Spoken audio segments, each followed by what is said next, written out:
देखिए आज की वीडियो में हम सीखने जा रहे हैं how to make a sentence. Sentence कैसे बनाए। तो सेंटेंस बनाने के लिए हमें पता है कि सेंटेंस 3 प्रकार के होते हैं। अब देखिए सेंटेंस में पहला प्रकार होता है आपका अफर्मेटिव सेंटेंस, AFFIRMATIVE, अफर्मेटिव। इसके अंतर्गत क्या होता है, देखिए सबसे पहले इसमें आता है सब्जेक्ट। सब्जेक्ट के बाद हम एचवी का प्रयोग करते हैं। एचवी के बाद हम मेन वर्ब का प्रयोग करेंगे और मेन वर्ब के बाद ऑब्जेक्ट, और ऑब्जेक्ट के बाद हम अदर चीज का प्रयोग करेंगे। इसी प्रकार नेगेटिव सेंटेंस में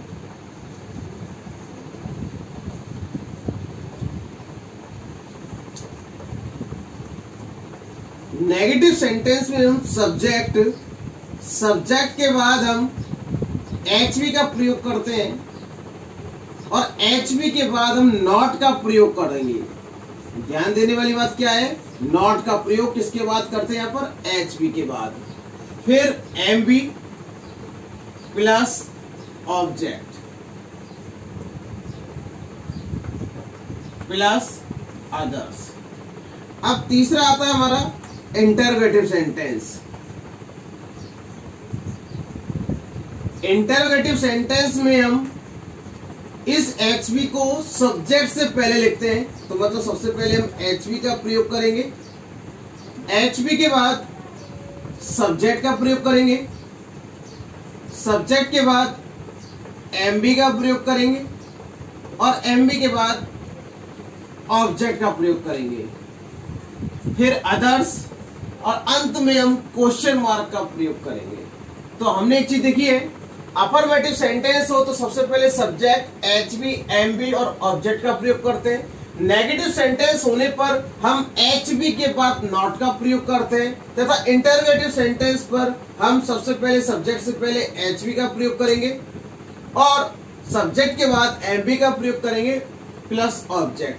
अगर ये सेंटेंस इंटरोगेटिव में WH वर्ड वाला हो तो WH वर्ड को हम एचवी से पहले लिखेंगे। कहाँ लिखेंगे, एचवी से पहले। अगर इसमें नॉट लगाना हो, यदि सेंटेंस आपको इस प्रकार है, क्या मैं स्कूल जाता हूं, और एक होता है क्या मैं स्कूल नहीं जाता हूं, तो नहीं आया तो नहीं को हम इस जगह प्रयोग करेंगे नॉट को। ठीक है, अब हम बात करते हैं, वॉच कर, मैं आम खाता हूं। एक हिंदी में सेंटेंस है मैं आम खाता हूं। तो देखिए इसे कैसे बनाएंगे। सबसे पहले हमें सब्जेक्ट की आवश्यकता पड़ेगी। सब्जेक्ट इसमें क्या है, मैं को इंग्लिश में बोलते हैं हम आई। आई के बाद हम देखेंगे ये सेंटेंस यानी ये टेंस कौन सा है, ता है, ती है, ते है। और मैंने एक आपको रूल बताया था, अफर्मेटिव सेंटेंस में हम सब्जेक्ट के बाद एमबी का प्रयोग करेंगे और एमबी में वर्ब की फर्स्ट फॉर्म में एस या ईएस या केवल वर्ब की फर्स्ट फॉर्म लगाएंगे। तो देखिए आई के साथ हमने प्रयोग किया यहाँ पे आई ईट। ईट यानी क्या होता है, खाना। तो आई ईट मैंगो, मैं आम खाता हूं। इसी को हम नेगेटिव बनाएंगे, मैं आम नहीं खाता हूं, मैं आम नहीं खाता हूं। तो इसको कैसे बनाएंगे, आई के साथ डू नॉट का प्रयोग करेंगे, ईट मैंगो। अगला सेंटेंस इंटरोगेटिव में, क्या मैं आम खाता हूं। इसे कैसे बनाएंगे, क्या, तो डू आई ईट मैंगो। इसी प्रकार सेंटेंस होगा, क्या मैं आम नहीं खाता हूं। तो इसमें बनाना है आपको, do I not eat mango. अब देखिए यहाँ पे 4 सेंटेंस है आपके एक ही प्रकार के, एक ही टेंस के। मैं आम खाता हूँ, मैं आम नहीं खाता हूँ, क्या मैं आम खाता हूँ, और क्या मैं आम नहीं खाता हूँ।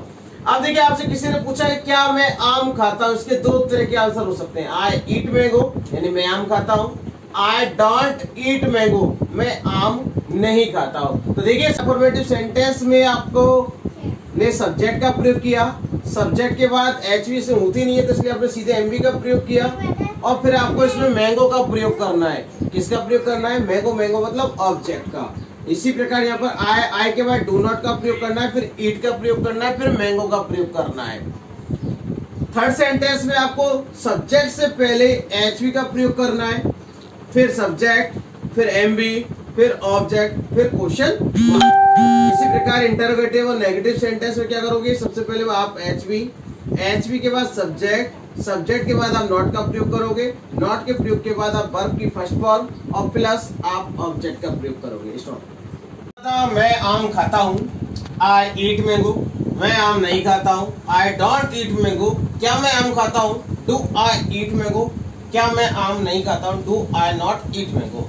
अब इसी प्रकार हम यहाँ पर कुछ एक्सरसाइज करेंगे। ये आपके सामने दिखाई दे रहे हैं, ये सब एक्शंस हैं, मतलब क्रियाएं हैं जिनका अर्थ होता है गेट अप यानी उठना, टेक टी यानी चाय लेना, टेक ब्रेकफास्ट लेना, गो टू स्कूल जाना, टेक लंच करना, लर्न लेसन याद करना, पाठ याद करना, रीड बुक पुस्तक पढ़ना, प्ले फुटबॉल खेलना, गो टू मार्केट जाना, ईट फूड खाना खाना, कुक फूड खाना पकाना, टीच इंग्लिश पढ़ाना, स्पीक इंग्लिश बोलना। वर्ब दी गई है, गेट अप है, टेक टी है, take breakfast, go to school, take lunch, learn lesson, read book, play football, go to market, eat food, cook food, teach English और speak English. तो देखिए अब हमें इनके बारे में पढ़ना है। आज हम सीखेंगे केवल डू के बारे में। कैसे?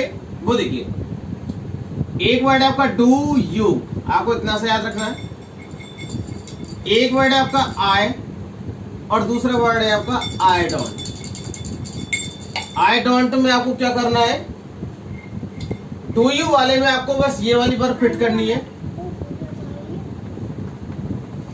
ऐसे, फिर इसी वर्ब को यहां पर फिट करनी है आपको ऐसे, फिर आपको आई डोंट के बाद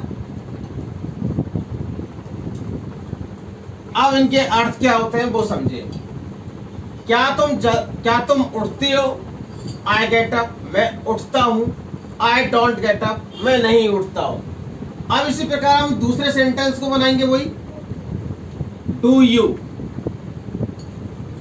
और डू यू का मतलब क्या तुम अब क्या कर सकते हो, जैसे क्या तुम चाय पीते हो या लेते हो? आपने कहा मैं चाय पीता हूं, तो आई टेक टी।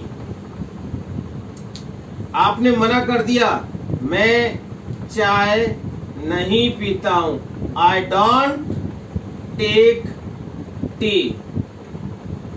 समझ में आया आपको? तो यहां पर देखिए 3 सेंटेंस के हैं, इस तरह है। अब आप इसे समझेंगे कैसे, वो देखिए। Do you get up, I get up, I don't get up, इन्हें आपको बोलना है बार बार। Do you take tea, I take tea, I don't take tea, यानी कि मैं चाय लेता हूं, मैं चाय नहीं लेता हूं और मैं चाय लेता हूं। 3 सेट को आपको खुद को बनाने हैं नोटबुक के अंदर। और कैसे बनाएंगे? जैसे मैंने आपके सामने बनाए। डू यू तो आपके सामने शब्द रहेगा ही,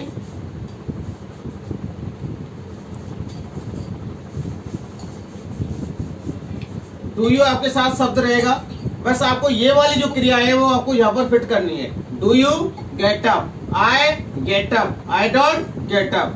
do you take tea, I take tea, I don't take tea. इसी प्रकार दोबारा से, do you take breakfast, I take breakfast, I don't take breakfast. फिर हम बात करते हैं दोबारा से। तो डू यू हमने पढ़ा था, डू यू गेट अप। अभी रूल क्या पढ़ाया था मैंने आपको? देखिए अफर्मेटिव सेंटेंस के अंतर्गत मैंने आपको रूल पढ़ाया था। यदि ही शी इट नेम आई तो वर्ब की फर्स्ट फॉर्म में हम एस या ईएस का प्रयोग करते हैं, और आई यू बी दे आए तो हम केवल वर्ब की फर्स्ट फॉर्म का प्रयोग करते हैं। मैं यहां पर लिख देता हूं, यदि ही, शी, इट और नेम आई, तो उस कंडीशन में आपकी वर्ब की फर्स्ट फॉर्म में आपको एस या ईएस का प्रयोग करना है, जबकि आई, यू, वी और दे, इनके साथ आपको केवल वर्ब की फर्स्ट फॉर्म का प्रयोग करना है। और ये बात किसकी हो रही है? केवल अफर्मेटिव सेंटेंस की। नेगेटिव में और इंटरोगेटिव में दोनों में ही वर्ब की फर्स्ट फॉर्म का प्रयोग होता है, बस अफर्मेटिव में ही, शी, इट, नेम के साथ वर्ब की फर्स्ट फॉर्म प्लस एस या ईएस का प्रयोग होता है। अब हम दोनों को पढ़ेंगे, कैसे समझो। डू यू, तो देखिए, do you get up, I get up, I don't get up, इधर देखिए, डज ही गेट अप, ही, अब आपको एस या ईएस लगाना है, क्योंकि मैं रूल बताया था, ही, शी, इट, नेम के साथ एस या ईएस का प्रयोग करना है। तो ही गेट्स अप, तो जीईटी यानी वर्ब में गेट वर्ब है आपकी, तो इसमें एस लगाना है, ही गेट्स अप, और he does not get up. अब यहां एस या ईएस नहीं लगाना आपको, केवल इस जगह लगाना है, मतलब इसकी जो वर्ब है आपकी उसमें लगाना है। कैसे लगाओगे? ही गेट्स अप, इस तरह, he does not get up. Again एक बार और, do you take tea? I take tea. I don't take tea. Does he take tea? He takes tea. ध्यान देना, S लगाना है यहाँ पे आपको। He does not take tea. Again, do you take breakfast? I take breakfast. I don't take breakfast. Does he take breakfast? He, यहां पर आपको विशेष ध्यान रखना है, he takes breakfast. He does not take breakfast. समझ गए?